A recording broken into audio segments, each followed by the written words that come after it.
ఓం నమో నారాయణాయ నమశివాయ. మహాభారతం సభాపర్వం అండి. సభాపర్వంలో వచ్చేసి ధర్మరాజు చేసినటువంటి యాగంలో రాజులు వాలీలు వచ్చి మొత్తం కూడా బహుమతులు అని అందామా, కానుకలు అందామా, లేదన్నప్పుడు ఈయనకి సంబంధించి యాగానికి సంబంధించి వాళ్ళ వంతు ఇవ్వాల్సింది ఇస్తున్నారు అందామా, లేటిండి.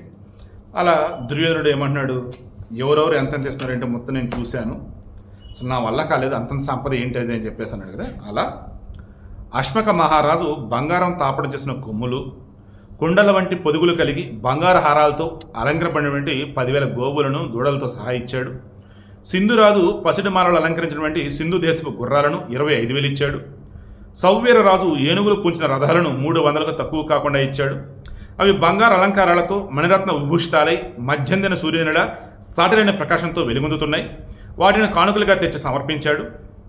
అవంతరాజు రకరకాల వేద రత్నాలను, హారాలను, భుజకీర్తులు మొదలైన వివిధ ఆభరణాలను, ఆయుధ సంఖ్య గల దాసులను కూడా కానుకగా తెచ్చి లోపలికి వెళ్ళి చూడాలనే కోరికతో ద్వారం దగ్గర నిలబడి ఉన్నాడు. దశార్ణ చేది దేశపు రాజులు పరాక్రమశాలైనటువంటి సూరసేనుడు ఎన్నో కానుకలను తీసుకుని వచ్చి పాండుపుత్రునికి సమర్పించారు. కాశీరాజు 80,000 గోవులను, 800 ఏనుగులను, వివిధ రత్నాలను అతి సంతోషంగా కానుకలు ఇచ్చాడు. విదేహరాజు కృతక్షణుడు, కోసలరాజు బృహద్భరుడు 14,000 ఉత్తమ అశ్వాలను అంటే ఉత్తమ గుర్రాలను కానుకగా ఇచ్చారు.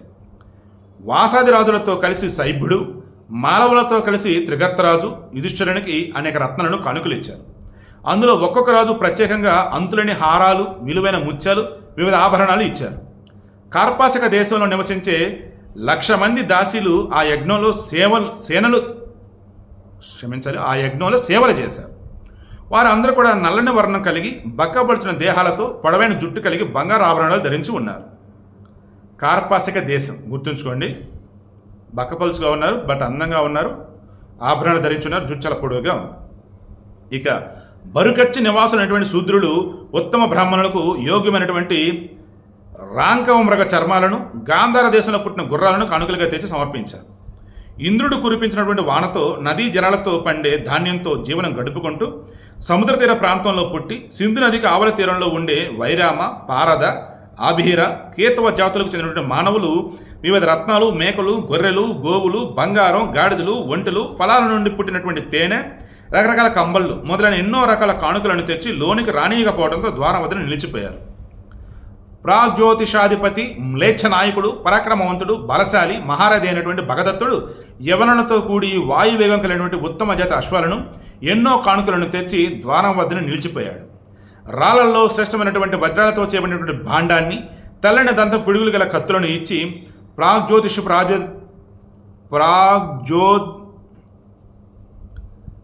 ప్రాగ్జ్యోతిషపురాధిపతి భగదత్తుడు ఆ సమయంలో లోపలికి వెళ్ళాడు.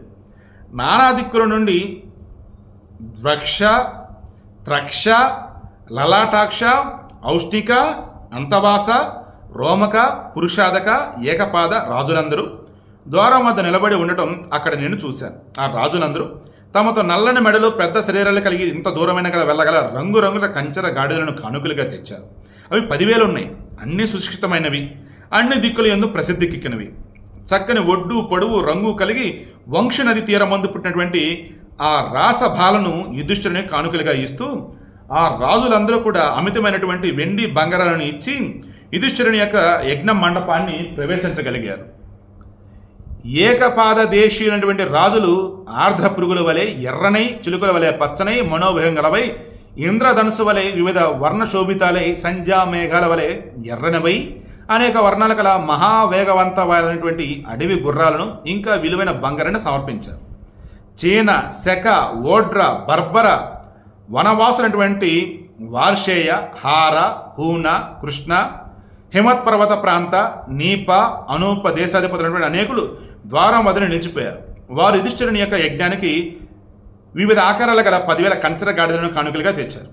అవి నెల్లని మెడ, పెద్ద శరీరం కలవి, 100 క్రోసుల దూరం పరిగెత్తగలవి, మంచి శిక్షణ గలవి, లోక విఖ్యాతి నందినవి, తగినంత పొడవు వెడల్పు కలిగి తాకాలనిపించే చక్కని రంగులతో బాహలి, చీన దేశాలలో తయారైనవి, ఉన్ని, రంగు మృగ చర్మంతో చేసినవి, పట్టు పురుగుల నుండి వచ్చినవి, పూల గుత్తులతో, కమలాలతో సమానమైనటువంటి మృదుత్వం కలిగి పత్తి అనేది లేకుండా తగినటువంటి వేల కొద్ది వస్త్రాలను, మృదువైనటువంటి మృగ చర్మాలను, వాడిగా పొడుగ్గా ఉండే కత్తులను, వృష్టి, శక్తి, పరషదాయుధాలను, పశ్చిమ దేశాలలో తగినటువంటి వాడి గొడ్డలను, వివిధ రసాలను, గంధాలను, వేల రత్నాలను కానుకలుగా తీసుకొని వచ్చినటువంటి శక, తుషార, కంక, రోమశ, శృంగి దేశాల రాజులు ద్వారం వద్ద నిలిపివేయబడ్డారు. అతి దూరం ప్రయాణించగల అర్బుద సంఖ్యల మదపటి ఏనుగులను, వందల అర్బుదాల గుర్రాలను, పద్మ సంఖ్యల బంగారాన్ని, ఇంకా అనేక ఇతర వస్తువులను కానుకలుగా తెచ్చిన వారు కూడా ద్వారం వద్ద నిలిచిపోయారు. విలువైన ఆసనాలు, వాహనాలు, రత్నాలు, బంగారం తాపన చేసినటువంటి ఏనుగు దంతపు మంచాలు, విచిత్రమైనటువంటి కవచాలు, సుశిక్షితమైనటువంటి గుర్రాలు పూంచినటువంటి సుశిక్షితమైనటువంటి గుర్రాలు పూంచిన వివిధ ఆకారాల గల రథాలు, ఏనుగుల మీద, రథాల మీద పరిచే విచిత్రమైనటువంటి కంబళ్ళు, అనేక రత్నాలు, నారాచాలు, అర్ధనారాచాలు, వివిధ శస్త్రాలు ఇవన్నీ కూడా కానుకలుగా ఇచ్చి పూర్వ దేశాధిపతులైనటువంటి రాజులు యుధిష్ఠిరుని యొక్క యజ్ఞ మండపాన్ని ప్రవేశించారు. ఇక్కడ పరిస్తోమాలు అంటే ఏనుగులపై పరిచే కంబళ్ళట, నీలం రంగులో ఉంటాయట. ఓకే, ఇక 52వ అధ్యాయం దుర్యోధన యొక్క సంతాపం.